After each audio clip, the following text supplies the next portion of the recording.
दिव्यात्मा नमस्ते। दिशा यानी divine science and spiritual happiness association की जो शाखा है दिशा पुस्तकालय, इसके माध्यम से मेरा प्रयास है यानी दिशा का प्रयास है कि सभी लोग स्वाध्याय के प्रति जागरूक हों। ठीक है, internet, mobile, tab, laptop, computer सब कुछ ठीक है, लेकिन इसके बावजूद भी पुस्तकों को पढ़ना बहुत जरूरी है।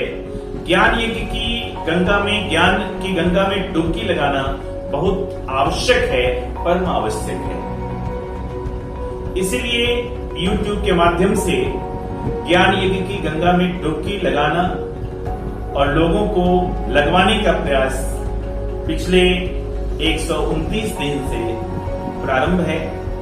आगे कब तक जाएगा ये हमें नहीं पता, ये आप लोगों को पता है।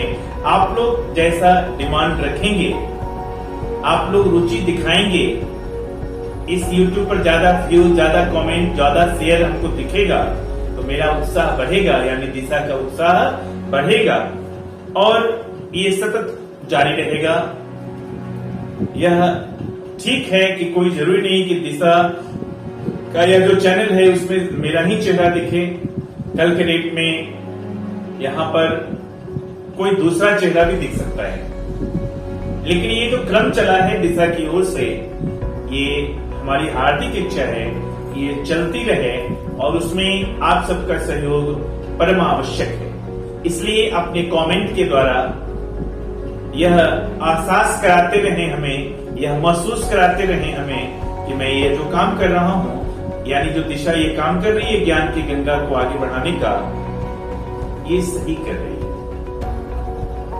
आज का विषय है मनुष्य जीवन का उद्देश्य। देवत्व प्राप्त करने के लिए मनुष्य जीवन की प्रथम सोपान है। देवत्व प्राप्त करने के लिए मनुष्य जीवन ही प्रथम सोपान है।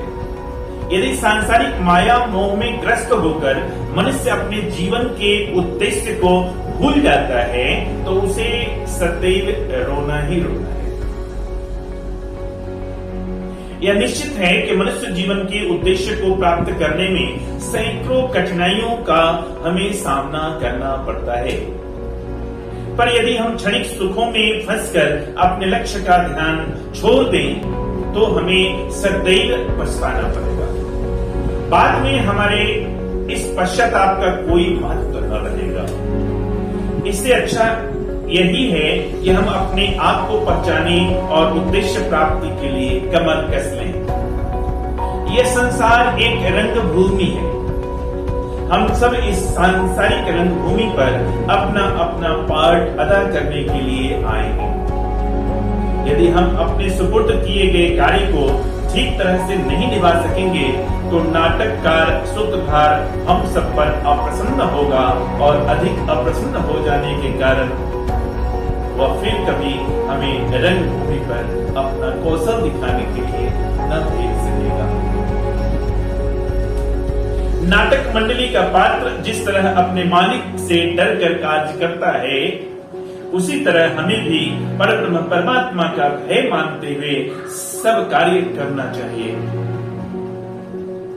यह तो हम सब जानते हैं कि संसार में जन्म लेने के बाद मरना तो अवश्य पड़ेगा, फिर हम इस छोटे जीवन काल को क्यों दुखद बनाएं।